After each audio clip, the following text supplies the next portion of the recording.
Une anthologie des lectures des paroles de Dieu Tout-Puissant.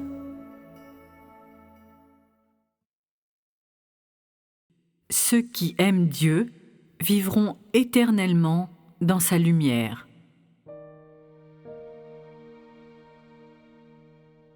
La conviction religieuse est la substance de la foi en Dieu de la plupart des gens. Ils sont incapables d'aimer Dieu et ils suivent Dieu seulement comme des robots, incapables de vraiment aspirer à Dieu ou de l'adorer. Ils le suivent simplement en silence. Beaucoup de gens croient en Dieu, mais très peu aiment Dieu. Ils vénèrent seulement Dieu parce qu'ils craignent une catastrophe, ou bien ils admirent Dieu parce qu'il est élevé et puissant. Mais dans leur vénération et leur admiration, il n'y a pas d'amour, ni un vrai désir. Dans leurs expériences, ils cherchent les minuties de la vérité ou bien des mystères insignifiants. La plupart des gens ne font que suivre. Ils pêchent dans des eaux troubles seulement parce qu'ils veulent recevoir des bénédictions.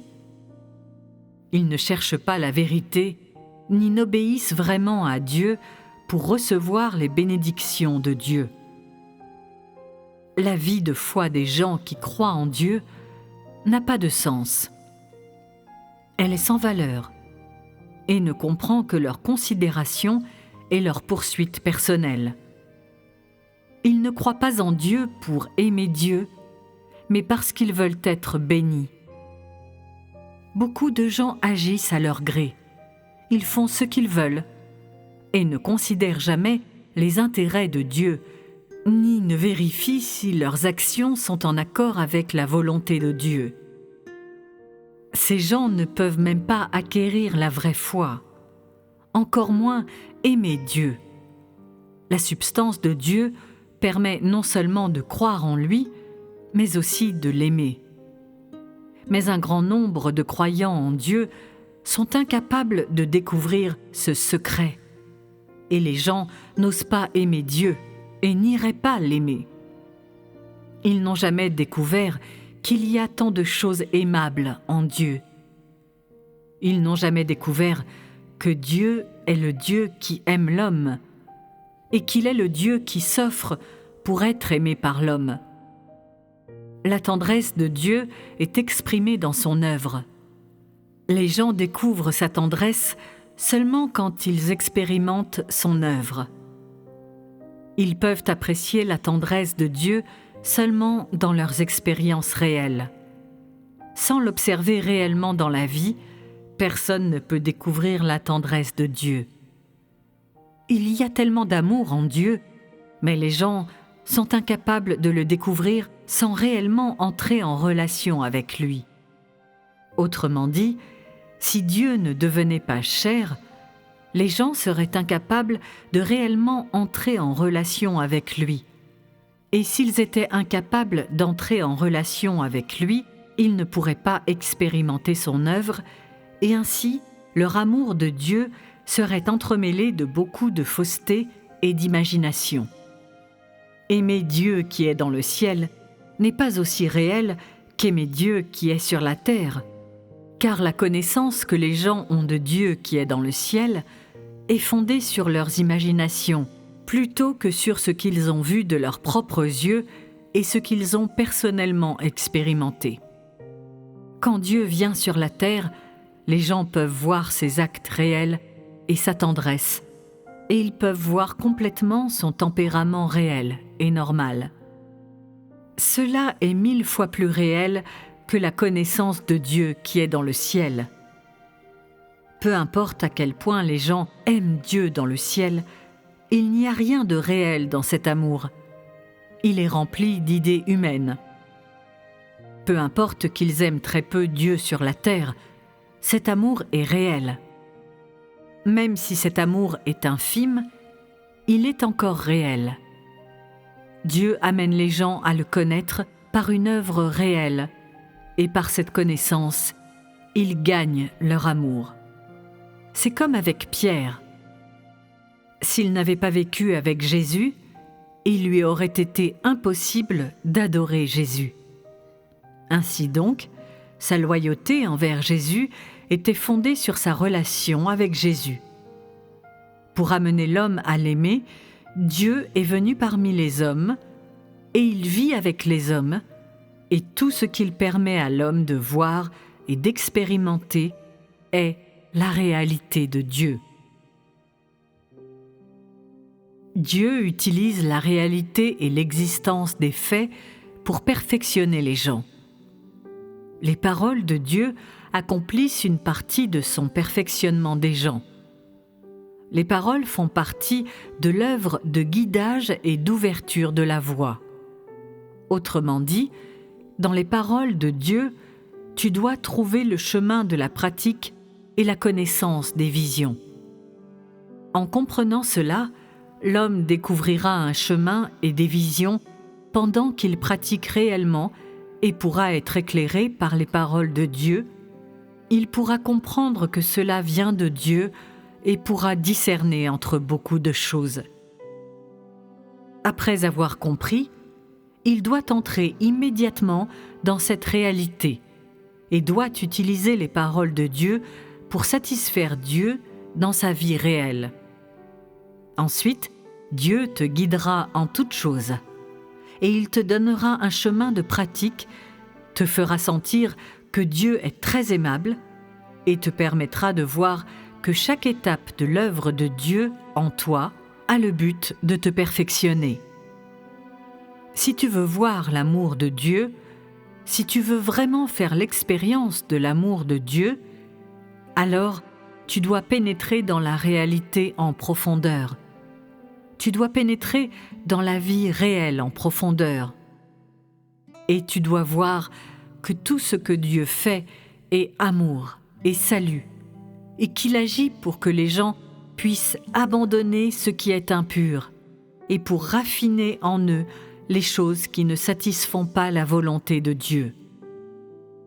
Dieu utilise des paroles pour approvisionner les hommes tout en créant un environnement dans la vie réelle qui permet aux gens d'expérimenter.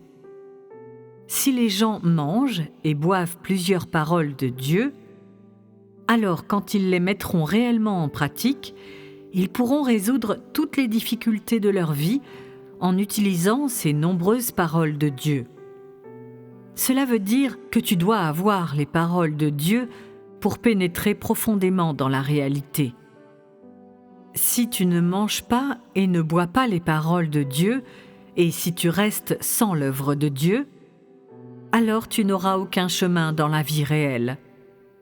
Si tu ne manges pas ou ne bois pas les paroles de Dieu, alors tu seras confus quand quelque chose t'arrivera. Tu ne connais qu'aimer Dieu. Tu es incapable de toute différenciation et tu n'as pas un chemin de pratique. Tu es embrouillé et confus et parfois tu crois même que la satisfaction de la chair satisfait Dieu. Tout cela est dû au fait que tu ne manges pas et ne bois pas les paroles de Dieu. Cela veut dire que si les paroles de Dieu ne t'aident pas, et si tu marches à tâtons dans la réalité, alors tu es fondamentalement incapable de trouver le chemin de la pratique. Des gens comme cela ne comprennent tout simplement pas ce que signifie croire en Dieu. Encore moins comprennent-ils ce que signifie aimer Dieu. En utilisant l'éclairage et le guidage des paroles de Dieu, si tu pries souvent, si tu explores et tu cherches et ainsi découvres ce que tu dois mettre en pratique, si tu trouves des opportunités pour l'œuvre du Saint-Esprit, si tu coopères vraiment avec Dieu et n'es pas embrouillé et confus, alors tu auras un chemin dans la vie réelle et tu satisferas vraiment Dieu. Lorsque tu auras satisfait Dieu, tu auras le guidage de Dieu en toi et tu seras particulièrement béni par Dieu, ce qui te donnera un sentiment de jouissance. Tu te sentiras particulièrement honoré d'avoir satisfait Dieu. Tu te sentiras particulièrement lumineux à l'intérieur et dans ton cœur, tout sera clair et paisible. Ta conscience sera réconfortée et libre de toute accusation, et tu te sentiras bien à l'intérieur quand tu verras tes frères et sœurs. C'est cela que signifie jouir de l'amour de Dieu, et seulement cela est vraiment la jouissance de Dieu. Les gens acquièrent la jouissance de l'amour de Dieu par l'expérience. En faisant l'expérience des difficultés et l'expérience de mettre la vérité en pratique, ils acquièrent les bénédictions de Dieu. Si tu dis seulement que Dieu t'aime vraiment, que Dieu a payé un prix élevé pour les gens, qu'il a patiemment et gentiment prononcé tellement de paroles et qu'il sauve toujours les gens, ton affirmation de ces paroles n'est qu'un seul côté de la jouissance de Dieu. Une plus grande jouissance serait de mettre la vérité en pratique dans la vie réelle de l'homme. Ensuite, tout sera calme et clair dans son cœur. Il se sentira profondément touché à l'intérieur. Il sentira que Dieu est très aimable. Et le prix que tu as payé en valait la peine. Ayant payé un grand prix par tes efforts, tu seras particulièrement lumineux à l'intérieur. Tu sentiras que tu jouis vraiment de l'amour de Dieu. Tu comprendras que Dieu a fait l'œuvre du salut dans les gens, que son amélioration des gens a le but de les purifier, et que Dieu éprouve les gens afin de vérifier s'ils l'aiment vraiment.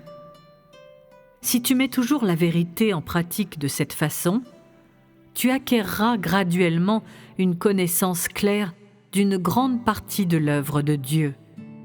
Et alors, tu sentiras toujours que les paroles de Dieu devant toi sont claires comme du cristal.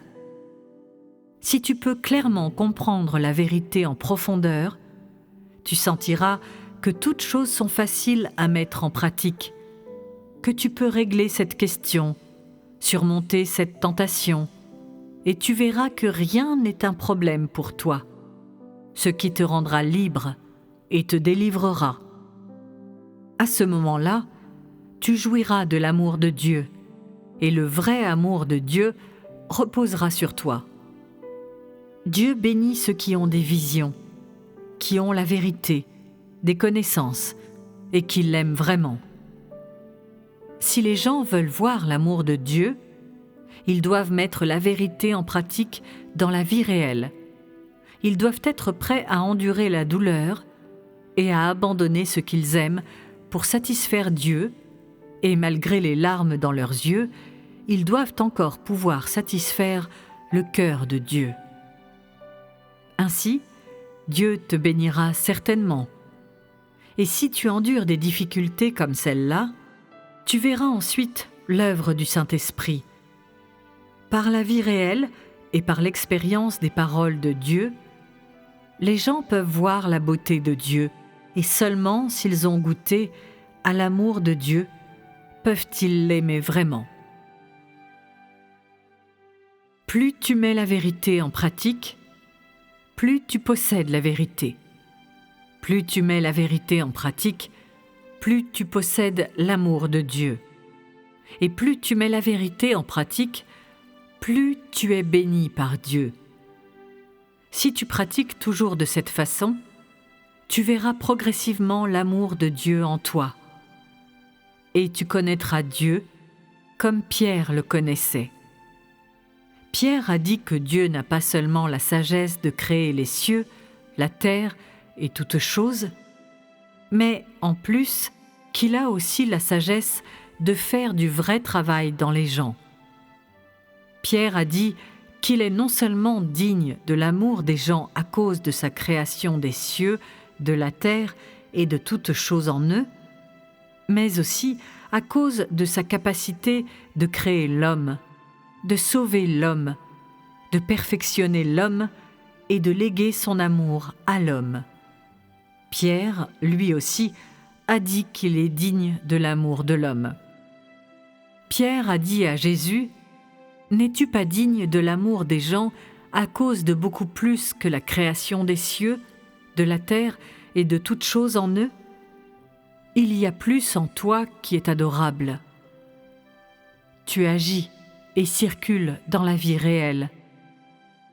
Ton esprit me touche à l'intérieur. Tu me disciplines et me fais des reproches.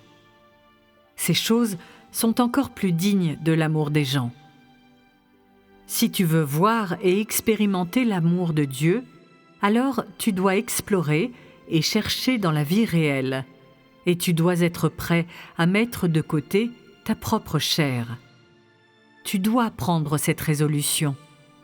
Tu dois être quelqu'un qui est déterminé, qui peut satisfaire Dieu en toutes choses sans être paresseux ou convoiter les jouissances de la chair. Et tu ne dois pas vivre pour la chair, mais pour Dieu. Il se peut que parfois tu ne satisfasses pas Dieu. C'est parce que tu ne comprends pas la volonté de Dieu. La fois suivante, même s'il te faut faire plus d'efforts, tu dois le satisfaire et non satisfaire la chair. Quand tu expérimenteras de cette façon, tu auras appris à connaître Dieu. Tu verras que Dieu a créé les cieux, la terre et toutes choses en eux, qu'il est devenu chair afin que les gens puissent vraiment et effectivement le voir, et vraiment et effectivement entrer en relation avec lui, qu'il peut marcher parmi les hommes, que son esprit peut perfectionner les gens dans la vie réelle, leur permettant de voir sa tendresse et d'expérimenter sa discipline, son châtiment et ses bénédictions. Si tu expérimentes toujours de cette façon, dans la vie réelle, tu seras inséparable de Dieu. Et si un jour ta relation avec Dieu cesse d'être normale, tu pourras recevoir des reproches et ressentir des remords. Lorsque tu auras une relation normale avec Dieu, tu ne voudras jamais quitter Dieu. Et si un jour Dieu dit qu'il te laissera, tu auras peur et tu diras que tu préférerais mourir plutôt que d'être laissé par Dieu. Dès que tu auras ces émotions, tu sentiras que tu es incapable de laisser Dieu, et de cette façon, tu auras une fondation et tu jouiras vraiment de l'amour de Dieu. Les gens professent souvent d'abandonner à Dieu leur vie, mais ils n'ont pas encore expérimenté jusqu'à ce point. Tu ne fais que professer que Dieu est ta vie, qu'il te guide tous les jours, que tu manges et bois ses paroles chaque jour, et que tu le pries chaque jour, et qu'ainsi, il est devenu ta vie. La connaissance de ceux qui disent cela est si superficielle. Beaucoup de gens n'ont pas de fondation. Les paroles de Dieu ont été semées en eux, mais elles n'ont pas encore germé, encore moins ont-elles produit des fruits. Aujourd'hui, jusqu'à quel point as-tu expérimenté ? Seulement maintenant, après que Dieu t'a forcé à venir jusqu'ici, tu sens que tu ne peux pas laisser Dieu. Un jour, lorsque tu auras expérimenté jusqu'à un certain point, si Dieu te demande de le laisser, tu ne le pourras pas. Tu sentiras toujours que tu ne peux pas vivre sans Dieu en toi. Tu peux vivre sans mari, femme ou enfant, sans famille, sans une mère ou un père, sans les jouissances de la chair, mais tu ne peux pas vivre sans Dieu. Être sans Dieu sera comme perdre ta vie. Tu ne pourras pas vivre sans Dieu. Lorsque tu auras expérimenté à ce point, tu auras atteint la cible dans ta foi en Dieu. Et de cette façon, Dieu sera devenu ta vie. Il sera devenu le fondement de ton existence, et tu ne pourras plus jamais laisser Dieu. Lorsque tu auras expérimenté à ce point, tu auras vraiment joui de l'amour de Dieu. Ta relation avec Dieu sera très proche. Dieu sera ta vie, ton amour. Et à ce moment-là, tu prieras Dieu et tu diras « Ô Dieu, je ne peux pas te laisser. Tu es ma vie. Je peux vivre sans tout le reste, mais sans toi, je ne peux pas continuer à vivre. Cela est la vraie stature des gens. C'est la vie réelle. Certains ont été forcés d'en arriver au point où ils en sont aujourd'hui. Ils doivent continuer, qu'ils le veuillent ou non, et ils sentent toujours qu'ils vivent entre le marteau et l'enclume. Tu dois expérimenter au point que Dieu soit ta vie, que si Dieu t'était enlevé, ce serait comme perdre ta vie. Dieu doit être ta vie et tu dois être incapable de le laisser. De cette façon, tu auras fait l'expérience de Dieu et à ce moment-là, quand tu aimeras Dieu de nouveau, tu aimeras vraiment Dieu et ton amour sera pur et singulier. Un jour, quand tes expériences seront telles que ta vie aura atteint un certain point, tu prieras Dieu, tu mangeras et boiras les paroles de Dieu, et en toi, tu seras incapable de laisser Dieu. Et même si tu le voulais, tu ne pourrais pas l'oublier. Dieu sera devenu ta vie. Tu pourras oublier le monde, tu pourras oublier ta femme et tes enfants, mais tu auras du mal à oublier Dieu, c'est-à-dire que ce sera impossible. Telle est ta vraie vie, tel est ton vrai amour pour Dieu. Lorsque l'amour des gens pour Dieu a atteint un certain point, aucun amour n'est égal à leur amour pour Dieu. Il est leur amour numéro 1, et de cette façon, ils peuvent renoncer à tout le reste et ils sont prêts à accepter tout le traitement et l'émondage de Dieu.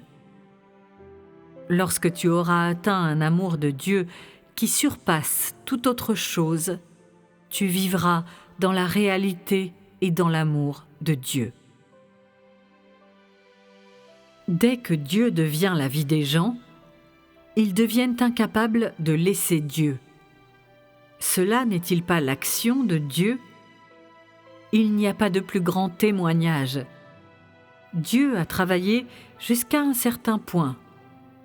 Il a dirigé des gens à servir, à être châtiés ou à mourir, et ces gens n'ont pas résisté, ce qui montre que ces gens ont été conquis par Dieu.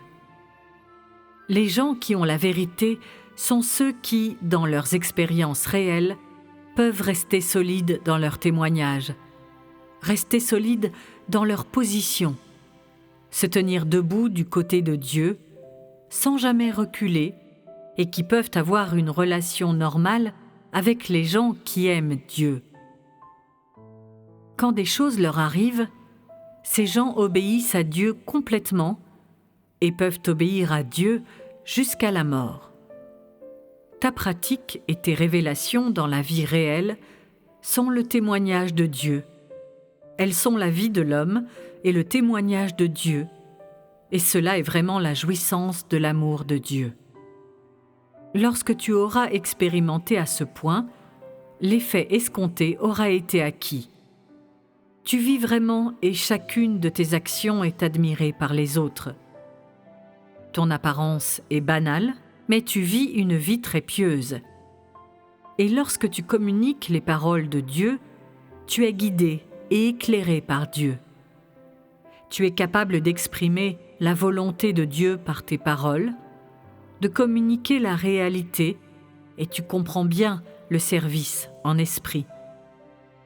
Ton discours est candide, tu es décent et droit, bienveillant et bienséant, capable d'obéir aux arrangements de Dieu et de rester solide dans ton témoignage quand des choses t'arrivent. Et tu es calme et posé, peu importe ce qui t'arrive.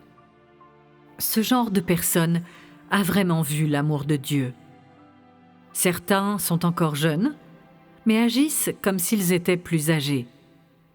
Ils ont une maturité, possèdent la vérité, et ils sont admirés par les autres.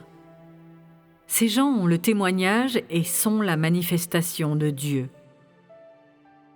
Autrement dit, quand ils auront expérimenté jusqu'à un certain point, ils auront une intuition au sujet de Dieu à l'intérieur, et ainsi leur tempérament extérieur sera plus stable.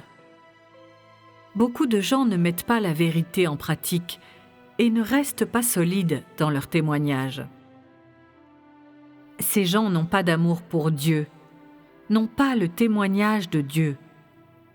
Ce sont ces gens que Dieu déteste le plus. Ils mangent et boivent les paroles de Dieu, mais c'est Satan qu'ils expriment. Et ils laissent Satan vilipender les paroles de Dieu. Il n'y a aucun signe de l'amour de Dieu chez ces personnes. Ils n'expriment que Satan. Si ton cœur est toujours en paix devant Dieu, si tu prêtes toujours attention aux gens et aux choses autour de toi, et à ce qui se passe autour de toi, si tu es conscient du fardeau de Dieu, et si ton cœur vénère toujours Dieu, alors Dieu t'éclairera souvent à l'intérieur. Dans l'Église, il y a des superviseurs qui portent attention spécifiquement aux défauts des autres, puis les copient et les imitent. Ils sont incapables de discernement. Ils n'haïssent pas le péché et ne détestent pas ni ne sont dégoûtés par les choses de Satan. Ces gens sont remplis des choses de Satan et ils seront finalement complètement abandonnés par Dieu. Ton cœur devrait toujours vénérer Dieu. Tu devrais être modéré dans tes paroles et tes actions et ne devrais jamais souhaiter t'opposer à Dieu ou le contrarier. Tu ne devrais jamais désirer que l'œuvre de Dieu en toi ait été vaine ou permettre que toutes les difficultés que tu as endurées ou tout ce que tu as mis en pratique n'aboutissent à rien. Tu dois être prêt à consacrer plus d'efforts et à aimer Dieu davantage sur le chemin devant toi. Vois les gens qui ont une vision pour leur fondation. Voilà les gens qui cherchent le progrès. Le salut et l'amour de Dieu sont visibles dans les gens qui croient en Dieu et qui expérimentent les paroles de Dieu avec un cœur qui vénère Dieu. Ces gens peuvent témoigner de Dieu et ils vivent la vérité. Ils témoignent de la vérité, de ce que Dieu est et du tempérament de Dieu. Ils vivent dans l'amour de Dieu et ils ont vu l'amour de Dieu. Si les gens veulent aimer Dieu, ils doivent goûter à la tendresse de Dieu et voir la tendresse de Dieu. Alors seulement sera éveillé en eux un cœur qui aime Dieu, un cœur qui est prêt à se dépenser loyalement pour Dieu. Dieu n'amène pas les gens à l'aimer par des paroles et des expressions ou par leur imagination. Et il ne force pas les gens à l'aimer. Au lieu de cela, il les amène à l'aimer de leur propre gré, et il leur montre sa tendresse dans son œuvre et ses paroles, après quoi l'amour de Dieu naît en eux. Les gens peuvent vraiment rendre témoignage à Dieu seulement de cette façon. Les gens n'aiment pas Dieu parce qu'ils y ont été incités par les autres. Ce n'est pas non plus une impulsion émotionnelle du moment. Ils aiment Dieu parce qu'ils ont vu sa tendresse. Ils ont vu qu'il y a tellement en lui qui est digne de l'amour des gens, parce qu'ils ont vu le salut, la sagesse et les actes merveilleux de Dieu. Par conséquent, ils louent vraiment Dieu et ils languissent vraiment après lui. Il s'éveille en eux une telle passion qu'ils ne pourraient pas survivre sans Dieu. Ceux qui témoignent véritablement de Dieu sont capables de lui rendre un témoignage retentissant parce que leur témoignage est fondé sur la vraie connaissance et le vrai désir de Dieu. Leur témoignage ne dépend pas d'une impulsion émotionnelle, mais de la connaissance et du tempérament de Dieu. Parce qu'ils ont appris à connaître Dieu, ils sentent qu'ils doivent témoigner de Dieu et à mener tous ceux qui languissent après Dieu à connaître Dieu et à être conscients de la tendresse de Dieu et de sa réalité. Comme l'amour des gens pour Dieu, leur témoignage est spontané, il est réel et a une signification et une valeur réelle. Il n'est pas passif ou vide et dénué de sens. Seuls ceux qui aiment vraiment Dieu ont plus de valeur et de sens dans leur vie. Et seulement eux croient vraiment en Dieu, parce qu'ils vivent dans la lumière de Dieu. Ils peuvent vivre pour l'œuvre et la gestion de Dieu. Ils ne vivent pas dans les ténèbres, mais vivent dans la lumière. Ils ne vivent pas une vie dénuée de sens, mais une vie bénie par Dieu. Seuls ceux qui aiment Dieu peuvent témoigner de Dieu. Eux seuls sont les témoins de Dieu. Eux seuls sont bénis par Dieu. Et eux seuls peuvent recevoir les promesses de Dieu. Ceux qui aiment Dieu sont les intimes de Dieu. Ce sont les gens bien-aimés de Dieu et ils jouissent de bénédictions avec Dieu. Seuls des gens comme eux vivront éternellement, et eux seuls vivront toujours sous les soins et la protection de Dieu. Dieu s'offre aux gens pour être aimés, et il est digne de l'amour de tous, mais plusieurs sont incapables d'aimer Dieu. Plusieurs ne peuvent pas témoigner de Dieu et partager le pouvoir avec Dieu. Parce qu'ils peuvent témoigner de Dieu et qu'ils consacrent tous leurs efforts à l'œuvre de Dieu, ceux qui aiment vraiment Dieu peuvent aller n'importe où sous les cieux sans rencontrer d'opposition de qui que ce soit, et ils peuvent exercer un pouvoir sur la terre et gouverner tout le peuple de Dieu.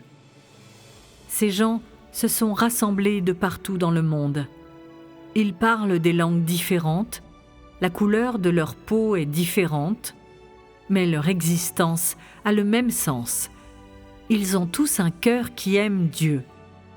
Tous portent le même témoignage.